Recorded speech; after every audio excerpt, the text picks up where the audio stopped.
오늘은 사무엘상 22장 20절에서 23절입니다. 448면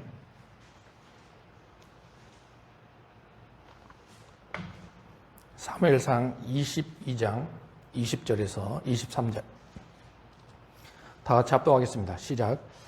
아이두베의 아들 아히멜렉의 아들 중 하나가 피하였으니 그의 이름은 아비아달이라. 그가 도망하여 다윗에게로 가서 사울이 여호와의 제사장들 죽인 일을 다윗에게 알리매 다윗이 아비아달에게 이르되 그날에 에돔 사람 도액이 거기 있기로 그가 반드시 사울에게 말할 줄 내가 알았노라. 내 아버지의 집의 모든 사람 죽은 것이 나의 탓이로다. 두려워하지 말고 내게 있으라. 내 생명을 찾는 자가 내 생명도 찾는 자니 내가 나와 함께 있으면 안전하리라 하니라. 아멘. 오늘 말씀의 제목은 내 탓인가 아니면 남의 탓인가 제목으로 말씀을 선포하고자 합니다. 여러분, 우리가 인생을 살면서 이 제목처럼 많은 그런 일들이 겹쳐지게 될 것입니다. 잘 되면 내 탓이죠. 그러나 무슨 일들이 잘 안 되거나 엉뚱한 길로 가게 된다면 남의 탓으로 돌리는 경우가 많이 있습니다. 어떤 부부가 주유소에 갔답니다. 주유소에 가니까 주유소 직원이 기름을 가득 넣어줬습니다. 그리고 나서 하지도 않아도 되지만 유리창이 좀 낡아서 좀 더러워서 그 주유소 직원이 그 차의 유리를 깨끗하게 닦아주었습니다. 그리고 나서 이제 주유소 직원이 계산을 다 했죠. 그런데 운전사가 그러는 거예요. 아저씨, 한 번만 더 이거 좀 깨끗하게 좀 닦아주세요. 그래서 그 주유소 주인이 또 한 번 깨끗하게 닦아줬습니다. 안 해도 될 일인데 해준 거죠. 그런데 이번에는 그 운전사가 그러는 거예요. 아니, 사장님, 한 번 닦아주려면 잘 좀 닦아줘야지. 왜 이렇게 잘 못 닦아주는 거예요? 그러니까 그 사장님이 자기는 틀림없이 잘 닦았는데 왜 이렇게 이분이 이러는 걸까? 그러면 한 번 더 잘 닦았습니다. 그런데 이 운전사는 또다시 버럭 화를 내주는 거예요. 이왕해주려면 더 깔끔하게 해주시지. 이게 뭐냐고. 그랬더니 그 아내가 옆에서 그 남편의 안경을 딱 가져다가 깔끔하게 닦아줬답니다. 그랬더니 유리창은 깔끔하게 닦여져 있었고 그 남편은 아무런 말도 없이 그 주유소를 빠져나왔다는 아주 우스운 얘기가 있습니다. 여러분, 우스운 얘기 같지만 우리도 그렇습니다. 다시 말하면 내 눈에 있는 티끌은 잘 보지 못하죠. 근데 남의 있는 작은 그 티끌, 그런 것들은 잘 보면서 잘 되면 내 탓으로 돌리고 안 되면 남의 탓으로 돌리는 그런 일들이 여전히 우리 앞에 놓여져 있다라는 거죠. 오늘 말씀을 보시게 된다면 사실 오늘 말씀은 7절부터 계속 이어져 가는데요. 노베에 있는 제사장 85명이 죽습니다. 지금으로 말하면 목사님들 85명이 도륙을 당하게 된 사건입니다. 자, 그런데 이 사건을 우리는 두 가지로 해석이 가능하다라는 거예요. 첫 번째는 사울의 신복인 에돔 사람 도액이 예전에 다윗이 노베에 가서 제사장 아히멜렉에게 음식을 먹었습니다.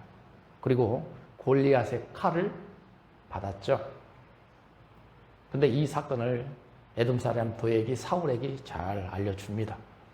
그리고 나서 사울이 그 소식을 듣자마자 노베에 가서 제사장들을 도륙시키는, 다시 말하면 사울의 왕권을 보호하기 위해서, 유지하기 위해서 치렀던 사건이 바로 이 사건이다라는 거죠. 이것이 첫 번째 우리가 생각해야 될 문제입니다.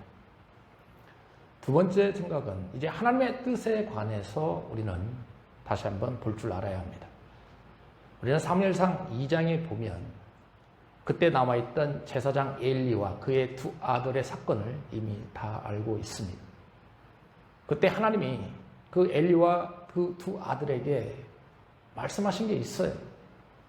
이제 나는 아무나 제사장을 세우지 않겠다. 나의 뜻에 맞는 사람을 제사장으로 세워가겠다. 그러면서 세움을 받은 사람이 사무엘이고 엘리와 두 아들은 죽음을 당합니다. 그리고 나서 하나님은 엘리의 후손들에게 앞으로는 제사장의 그런 직무를 맡기지 않겠다라고 약속을 해 놓았습니다. 그때 엘리와 두 제사장은 죽습니다. 그리고 나서 시간이 지나면서 약 6, 7년이 지났죠. 그런 후에 하나님은 녹당에 있는 엘리 가문의 제사장들 85명을 죽입니다. 여러분, 그러니 이 제사장이 죽은 것은 하나님의 입장에서 보면 하나님의 계획하심이 성취된 것입니다. 그리고 오늘 본문에 와보니까 제사장의 아들 이름이 뭐라고 되어 있습니까? 아비아달이라고 되어 있죠. 이 사람이 다윗에게 찾아옵니다. 유일하게 남은 생존자죠. 그 아비아달도 제사장으로 섬기다가 솔로몬 때에 이제는 다윗이 죽을 때쯤 돼서 아비아달이 아도니아에게 따라붙습니다. 그리고 그곳에서 죽임을 당합니다. 이렇게 본다면 우리는 오늘 나와 있는 이 두 사건을 두 가지 측면에서 볼 수가 있다는 거죠. 하나는 인간적인 측면에서 바라볼 수 있는 것이고, 또 하나는 하나님의 뜻의 측면에서 바라볼 수가 있다는 거죠. 여러분, 그래서 제가 오늘 본문의 말씀을 이렇게 정한 것입니다. 똑같은 사건을 놓고도 우리는 인간적인 측면으로 바라볼 것인가, 아니면 하나님의 측면으로 바라볼 것인가. 인간적으로는 측면에 바라보면 남 탓을 하기 쉽습니다. 그러나 하나님의 뜻에 맞게 바라본다면 그 사람은 내 탓으로 돌리게 된다라는 거죠. 사울은 남 탓을 합니다. 그러나 오늘 본문에 나와 있는 내용을 보면 다윗은 자기 탓을 하고 있다라는 거죠. 여러분, 말씀을 통해서 우리도 신앙생활하면서 이런 경우가 반드시 올 것입니다. 그러면 나는 내 생각으로 길을 가며 남의 탓을 할 것인가, 아니면 나는 하나님의 뜻에 맞춰서 그 길을 걸어가며 내 탓으로 돌릴 것인가. 여기에 큰 목적을 가지고 말씀이 전해졌으면 좋겠습니다.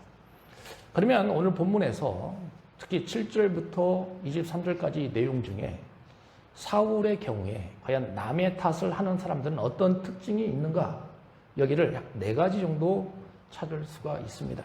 그 첫 번째 특징은 7절에 나와 있습니다. 22장 7절을 같이 읽어보겠습니다. 같이 읽습니다. 시작. 사울이 곁에 선 신하들에게 이르되 너희 베냐민 사람들아 들으라. 이스라엘의 아들이 너희에게 각기 밭과 포도원을 주며 너희를 천부장 백부장을 삼겠느냐, 이렇게 되어 있습니다. 이 말씀을 깊이 보셔야 합니다. 앞에 22장 1절과 5절을 보시면 다윗에게는 하나님의 사람들이 붙기 시작합니다. 400명이 모이죠. 23장에 가면 600명으로 늘어납니다.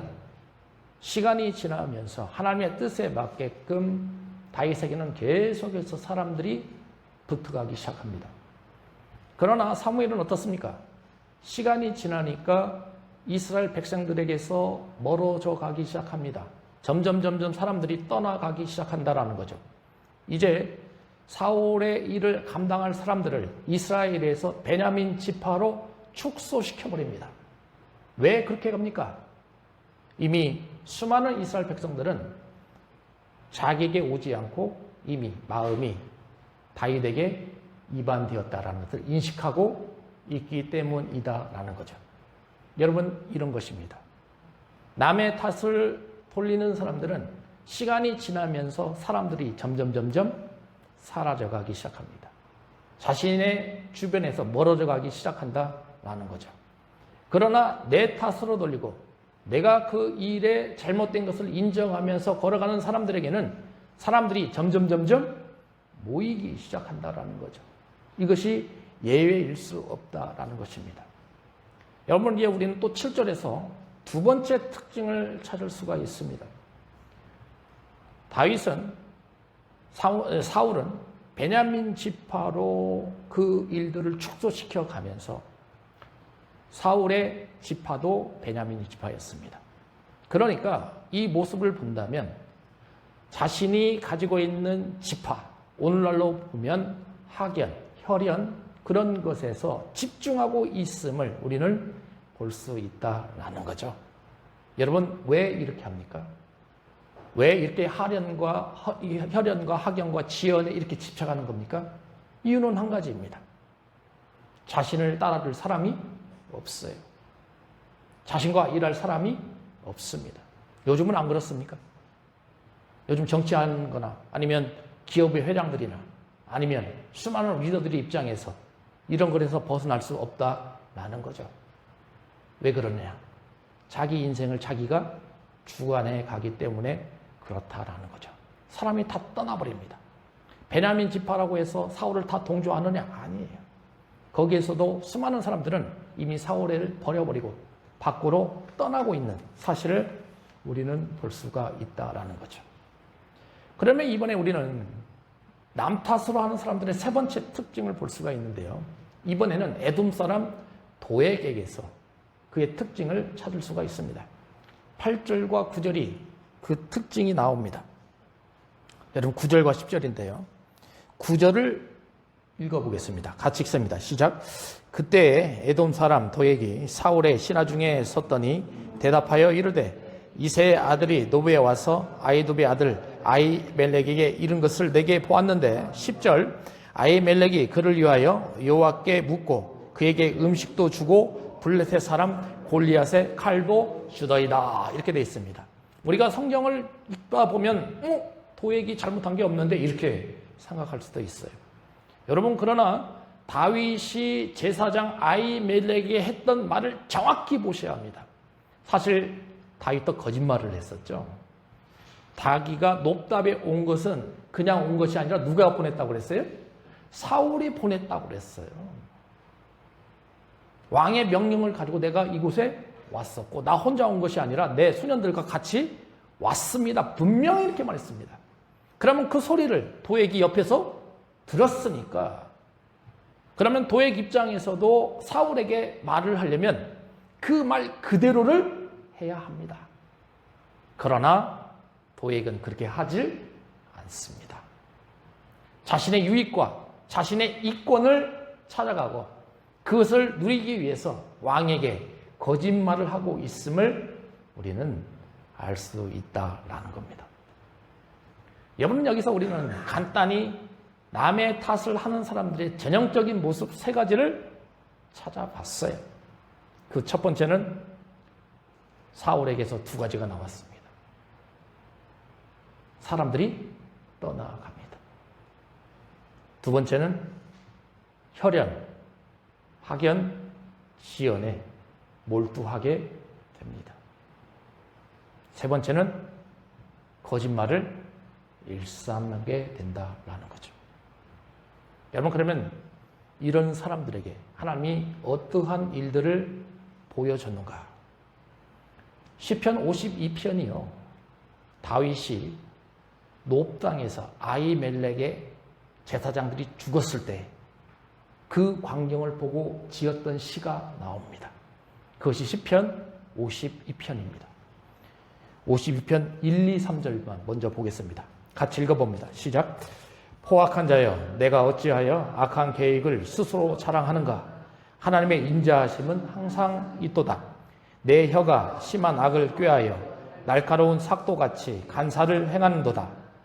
내가 선보다 악을 사랑하며 의를 말함보다 거짓을 사랑한도다. 이렇게 되어 있어요. 그러니까 이 말씀은 지금 다윗이 도액을 보면서 지은 시입니다. 그 도액을 뭐라고 표현하냐면 포악한 자요, 이렇게 표현합니다. 그 포악한 자에게 나타나는 현상들은 제가 언더라인 쳐놓지 않습니까? 악한 계획이 있죠. 악한 계획. 두 번째는 심한 악을 꾀한다. 세 번째는 악을 사랑한다. 저는 이 말씀을 보면서 남의 탓을 하는 사람들의 전형적인 모습이 이것과 동일하다라는 생각을 해봤습니다. 그러면 하나님은 이런 사람들에게서 가만히 있느냐? 아니죠. 하나님은 이런 사람들을 어떻게 치부하시는지 반드시 나옵니다. 이제 4절과 5절을 보시면 한층 더 들어갑니다. 4절과 5절도 같이 읽어봅니다. 시작. 간사한 혀여 너는 남을 해치는 모든 말을 좋아하는도다. 그런즉 하나님이 영원히 너를 멸하시며 너를 붙잡아 내 장막에서 뽑아내며 살아있는 땅에서 내 뿌리를 빼시리로다. 이렇게 돼 있어요. 아까는 간이 뭡니까? 포악한 자여 이렇게 말했죠. 이번에는 뭐라고 표현하면 간사한 혀라고 표현합니다. 왜냐? 아까 제가 말씀드린 것처럼 도액이 거짓말로 자신의 유익을 위해서 자신의 그 위치를 찾기 위해서 거짓말을 하면서 사울에게 일러 바치는 그 모습을 볼 수 있죠. 그것을 간사한 혀로 표현하고 있습니다. 그런데 이런 사람에게 하나님이 어떠한 일을 하는가를 잘 보셔야 된다는 거죠. 첫 번째는 내 장막에서 뽑아 내버리겠다라는 거예요. 두 번째는 땅에서 내 뿌리를 빼어 버리겠다라는 거죠. 얼마나 무섭습니까?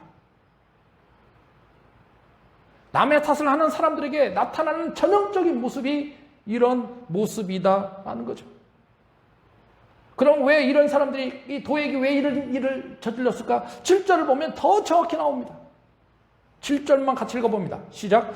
이 사람은 하나님을 자기 힘으로 삼지 아니하고 오직 자기 재물의 풍부함을 의지하며 자기의 악으로 스스로 든든하게 하던 자라 하리로다. 이렇게 돼 있어요. 두 가지 특징이 나오잖아요. 첫 번째는 오직 자기 재물의 풍부함을 의지한다라는 거예요. 하나님은 온데간데 없어요. 자신이 가지고 있는 권력, 자신이 가지고 있는 힘, 자신이 가지고 있는 능력, 그것을 통해서만 인생을 살아가고 있는 사람의 전형적인 모습이죠. 그래서 자기 재물의 풍부함을 의지하고 있다. 이렇게 표현합니다. 자기 악으로 스스로 든든하게 한지라. 남의 탓을 돌리면서, 남을 해코지하면서, 남에게 어떤 어려운 것들을 뒤집어 씌워가면서 자신의 유익만을 쫓아가고 있는 도액의 모습. 저는 이 말씀을 준비하면서 우리도 예외가 아니다 라는 생각이 들었습니다. 여러분, 그러니 오늘 본문에 나와 있는 이런 모습을 보면서 우리 자신을 깊이 점검하셔야 된다는 거죠. 나는 내 탓으로 인생을 살아가고 있는가? 아니면 남에게 그 탓을 돌리고 있는가? 자, 그렇다면 오늘 본문에는 다윗의 모습이 전형적으로 나오지 않습니까? 다윗은 어떤 모습을 가지고 있는지를 보셔야 된다라는 거죠. 22절에 그 해답이 있습니다. 22절을 같이 보겠습니다. 시작.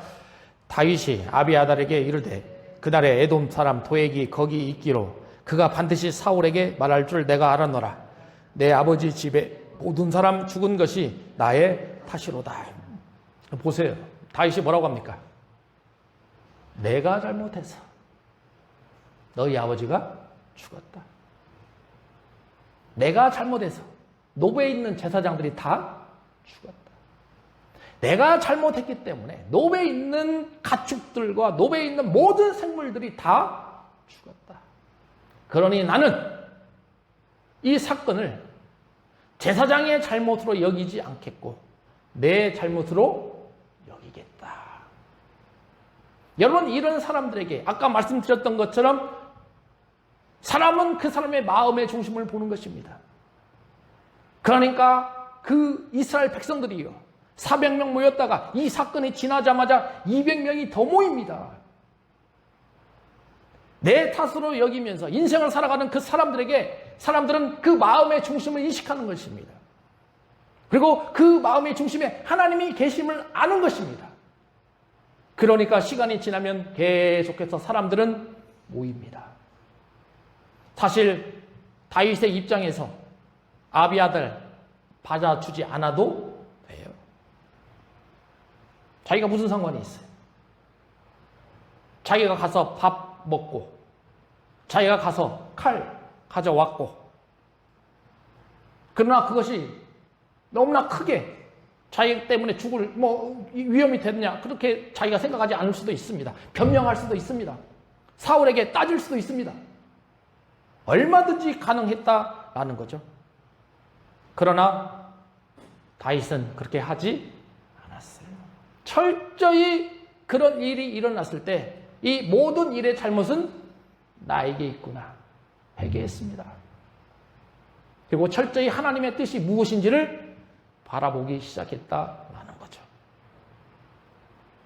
여러분 마가복음 1장 9절과 11절이죠. 여기도 같이 읽어봅니다. 9절만 읽겠습니다. 9절만 같이 읽습니다. 시작. 그때 예수께서 갈릴리 나사렛으로부터 와서 요단강에서 요한에게 세례를 받으시고 이렇게 되어 있습니다. 여러분 예수님이 세례를 받으실 필요가 있을까요? 없을까요? 예수님은 죄가 없으세요. 그분은 세례를 받을 필요가 없어요. 그런데 세례를 받으십니다. 그것도 누구한테 받으시냐면 요한한테 받으십니다. 요한이 베풀었던 세례는 회개의 세례였습니다. 죄가 있지도 않으시는 분이 세례를 받으면서 나도 회개하노라 그런 모습을 우리에게 보여주고 있어요. 왜 그렇습니까? 신의 권위로 있으신 예수님이 육신의 몸을 가지고 이 땅에 오셨기 때문에 동일한 모습을 우리에게 보여주시는 것입니다. 그 회개의 세례를 시작으로 예수님은 이제 자신이 걸어가야 될 길이 어느 길인 것인가를 인식합니다. 그것은 다른 게 아니죠. 하나님께서 나를 이 땅에 보내신 그 이유는 죄인들을 구원하시기 위해서. 그렇다면 내가 먼저 회개의 세례를 받고 그 구원의 길이 무엇인지를 알고 걸어가야 되는 거구나. 그러면서 십자가의 길을 걸어가셨던 분이 바로 예수님이셨다라는 거죠. 다시 말한다면 나도 죄를 지었던 인간들을 향해서 그들을 향해 탓으로 돌리지 않겠다라는 거예요. 내가 창조했던 피조물이 인간이니 인간이 죄성을 가졌던 거 그것도 하나님도 내 탓이다. 내가 잘못해서 인간이 죄성을 가졌으니 내가 그들의 일 용서해 줘야 되겠구나. 그런 마음을 가지신 거죠. 그 모습을 주님께서 우리에게 보여주시는 것입니다. 그 회개의 세례를 받으신 예수님, 그 다음에 나타나는 현상을 보시기 바랍니다. 하늘에서 뭐가 내립니까? 성령이 내려오십니다.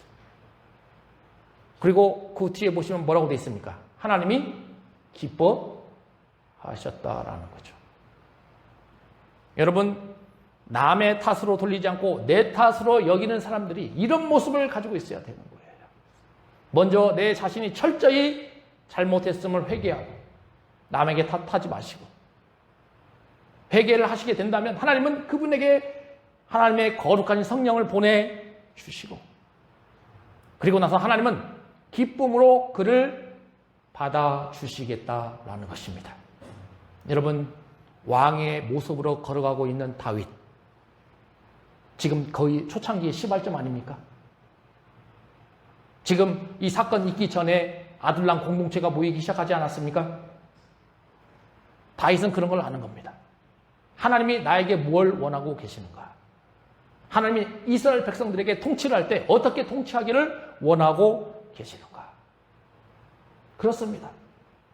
다윗은 이런 사건들을 통해서 그 어려운 일들이 나올 때마다 고난의 일들이 앞에 놓일 때마다 남에게 탓을 돌리지 아니하고 이것이 내 탓이구나.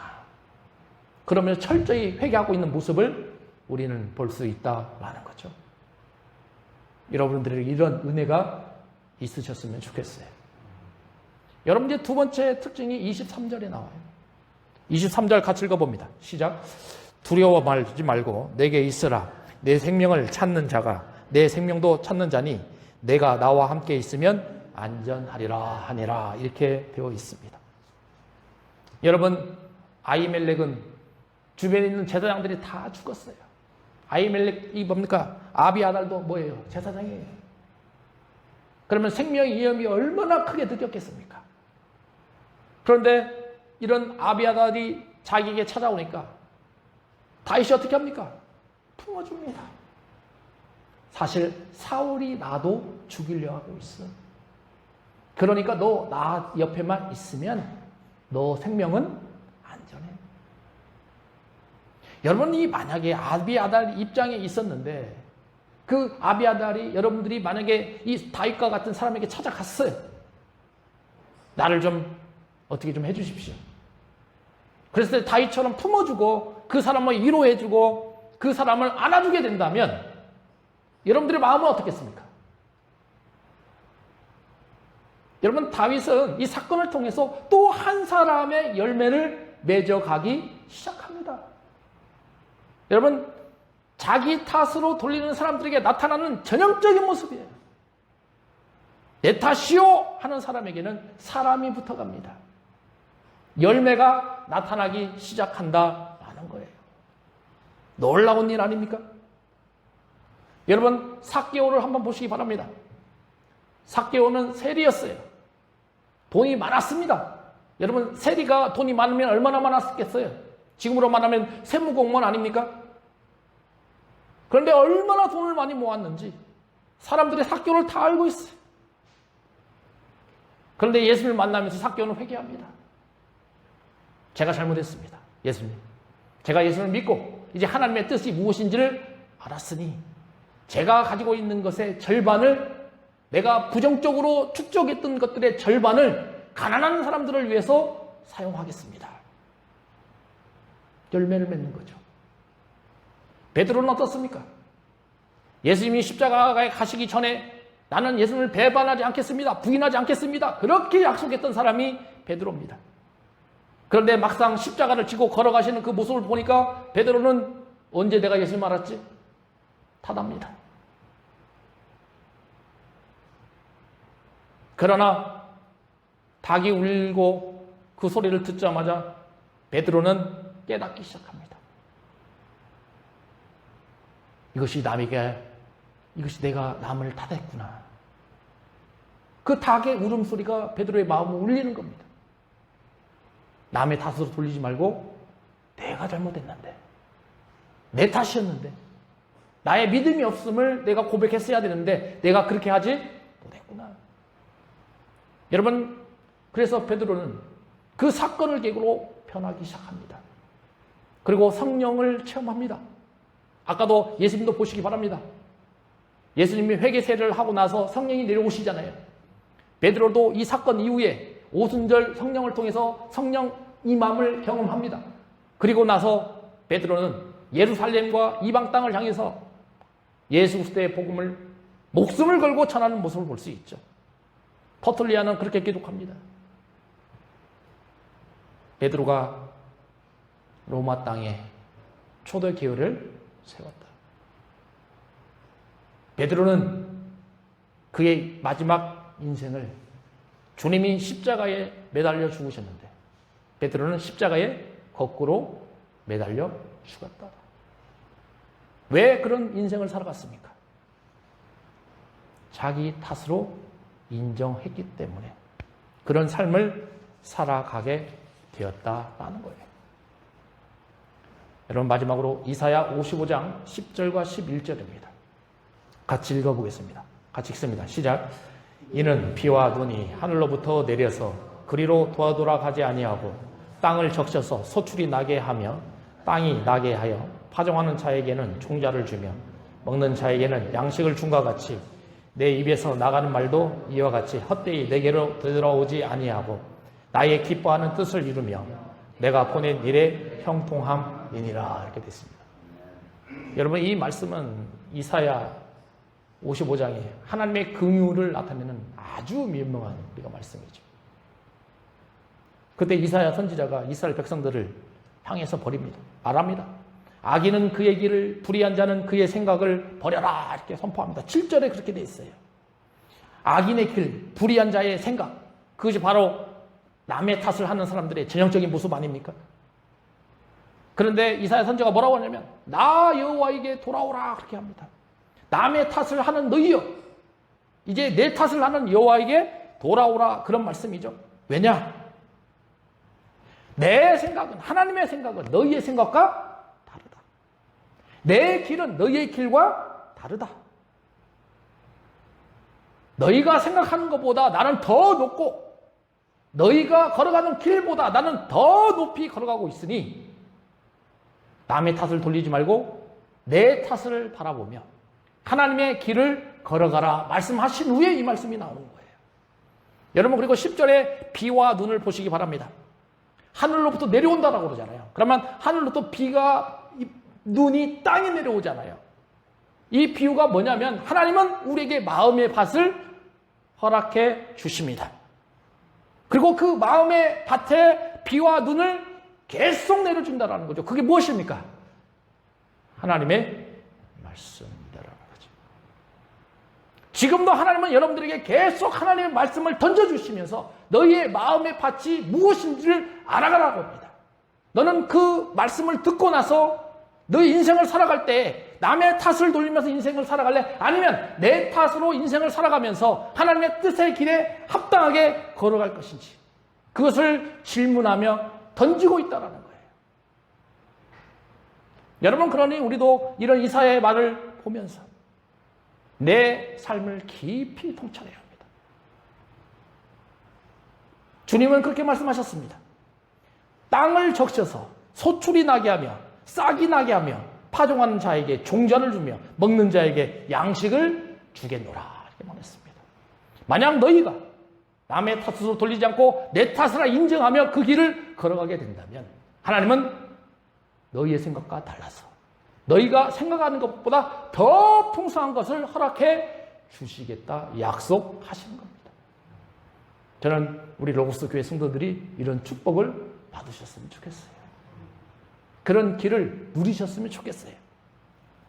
11절에 보십시다. 내 입에서 나가는 말도 헛되이 돌아오지 않는다. 그 말씀이 뭡니까? 하나님이 하셨던 말씀 반드시 어떻게 된다? 이루어지고 성취된다. 오늘도 보시기 바랍니다. 노브의 제사장, 단순한 사건이 아니잖아요. 이미 누구에게 다 말씀하는 거예요? 엘리 제사장에게 말씀하신 거예요. 그게 성취된 겁니다. 나의 기뻐하는 뜻을 이루며 내가 보낸 일에 형통함이니라. 이런 말씀을 정리해 보겠습니다. 우리도 인생을 살아가면서 반드시 어떤 일에 있어서 두 가지 현상이 있을 수가 있을 겁니다. 하나는 내 생각대로 가는 것이고 하나는 하나님의 뜻이 무엇인지를 아는 것이죠. 내 생각대로 가는 사람들은 남의 탓을 할 것입니다. 그러나 하나님의 뜻에 맞게끔 걸어가시는 분들은 남의 탓이 아닌 자신의 탓으로 돌릴 거다라는 거죠. 그런 사람들에게 하나님은 수많은 열매를 맺혀주시고 그분에게 하나님의 축복이 임하게 하실 거다라는 겁니다. 여러분들에게 이런 은혜가 있으시길 소망합니다. 기도하겠습니다. 아버지 하나님, 은혜를 감사합니다. 사무엘서를 보면서 많은 것을 생각나게 하셨습니다. 우리 인생은 남의 탓을 하는데 집중이 되어 있습니다. 자기 인생이 계획하고 자기 의지로 살아가려고 합니다. 그러나 다윗은 그러지 않았습니다. 사울에 반대되는 현상을 보였습니다. 어려운 일이 있을 때마다 자기의 탓으로 돌렸고 오히려 그 사람을 위로하며 열매 맺는 삶을 살았습니다. 아버지 하나님, 우리도 이런 삶을 살아가게 하면서 우리 앞에 하나님의 인도자가 되게 하여 주시옵소서. 놀라우신 하나님의 역사를 바라보며 내 삶을 온전히 하나님께 드리는 그런 위대한 하나님의 역사가 일어나게 하여 주시옵소서. 계속 이어지는 새벽 예배도 주님께서 동행하여 주시고 2026년도에 작정했던 그 기도가 2026년 안에 반드시 성취되는 은혜의 역사가 일어나게 하여 주시옵소서. 예수님의 이름으로 기도하옵나이다.